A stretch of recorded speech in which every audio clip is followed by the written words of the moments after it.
নমস্কার বন্ধুরা, my village ফুডে তোমাদের সবাইকে স্বাগত। আজকে একটা নতুন রেসিপি নিয়ে চলে এসেছি। তো আজকে আমি ছোলা কচুর রেসিপি বানাবো।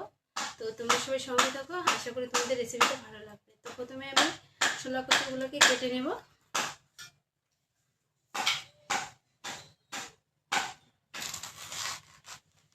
আর একদম কিন্তু এটা হচ্ছে মাঠের টাটকা ছোলা কচু, এখনই নিয়ে আসলো তুলে।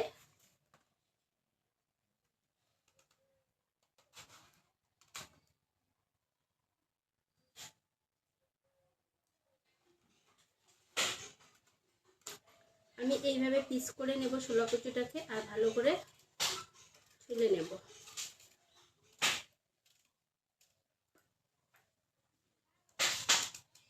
এখানে আমি দুটো পিস করে নেব।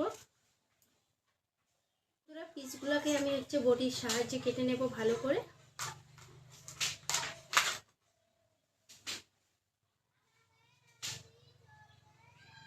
যেহেতু এগুলো একদম সমান না, মানে একটু ভাঁজ, তো সেইভাবে সেরকম করেই আর কি এটাকে কেটে নিতে হবে।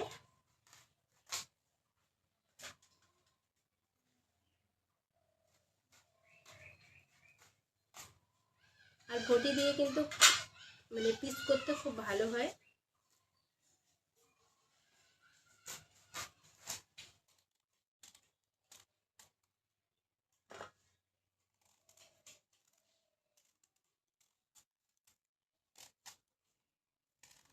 তো এখন আমি এগুলোকে এইভাবে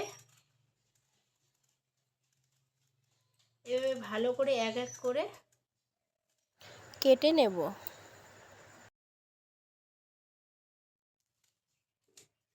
এগুলোকে এখন আমি ভালো করে ধুয়ে নিচ্ছি এক এক করে।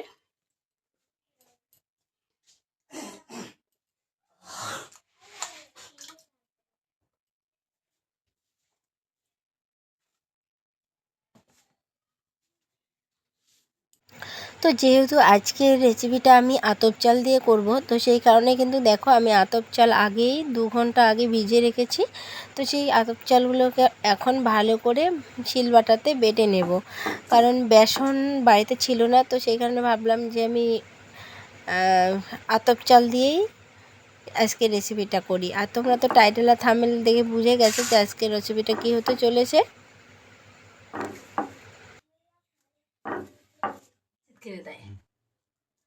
তো বন্ধুরা, এর মধ্যে আমি দিয়ে দেব জিরা, তো বাটা জিরা দিয়ে দেব, আর দিয়ে দেব লঙ্কা।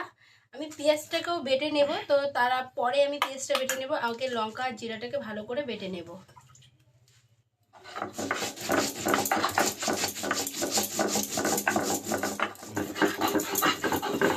দেখো আমার লঙ্কা আর জিরা বাটা হয়ে গেছে। এর মধ্যে এখন আমি দিয়ে দিচ্ছি পেঁয়াজ। আমি কিন্তু পেঁয়াজটাকে এখানে ভালো করে বেটে নেব, একদম যাতে মানে মিহি হয়ে যায়।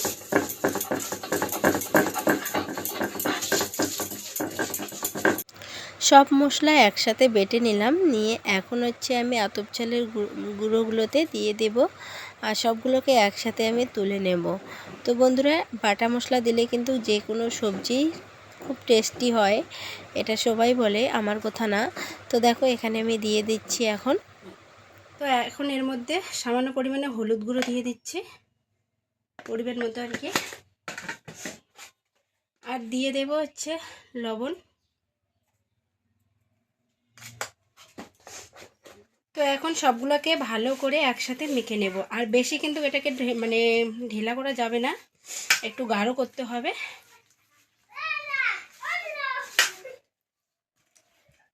চাইলে কিন্তু এর মধ্যে একটু বেসন তোমরা দিতে পারো, বেসন দিলে আরও ভালো লাগবে।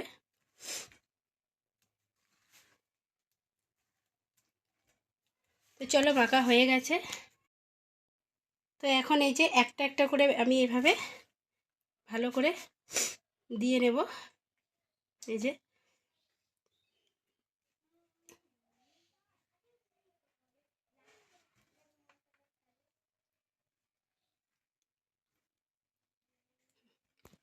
আমি চুলার মধ্যে এখন কড়াই বসিয়ে দিচ্ছি,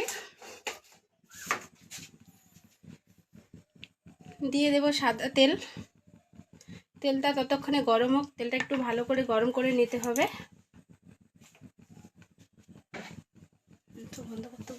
ভেবেছিলাম যে বাইরের চুলায় রান্না করব, কিন্তু বাইরের চুলায় রান্না করা হলো না, কারণ ধরার মতো কেউ নেই, মোবাইল ধরার মতো আর কি। তো সেই কারণে দেখো আমি কিন্তু এই যে ঘরে মানে গ্যাসে রান্না করতেছি। তো চলো আমি কিন্তু এই যে এক এক করে দেখো মানে এই বাটারটা দিয়ে মেখে নিয়েছি, বেটারটা দিয়ে। তো এখন আমি তেলের মধ্যে ছেড়ে দেবো।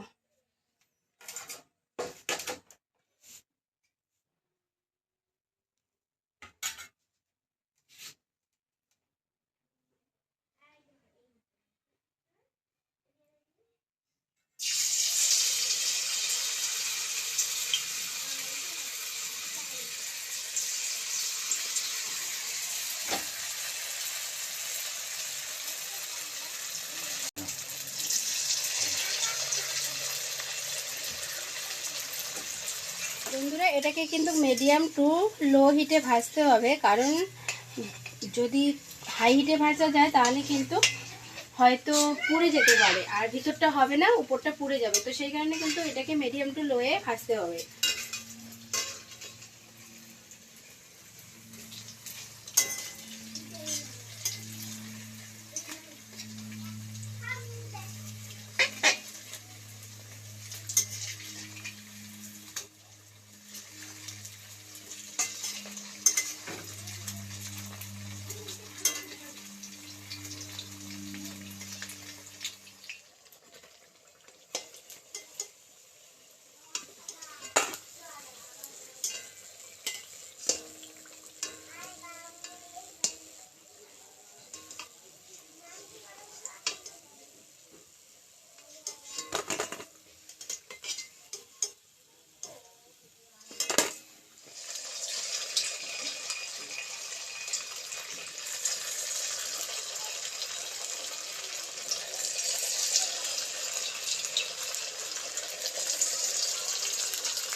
তো বন্ধুরা এইভাবে মানে ভেজে খেলে কিন্তু দারুণ ভালো লাগে। যারা মানে কচু খেতে ভালোবাসে না তাদেরও কিন্তু ভালো লাগবে, আর তারাও যদি একবার খায় আর পরবর্তীতে মানে তারা আর ভুলতে পারবে না এবং বারবার খেতে চাবে। তো কেমন লাগলো অবশ্যই কমেন্ট করে জানাবে, ভালো লাগলে চ্যানেলটাকে সাবস্ক্রাইব করে দেবে।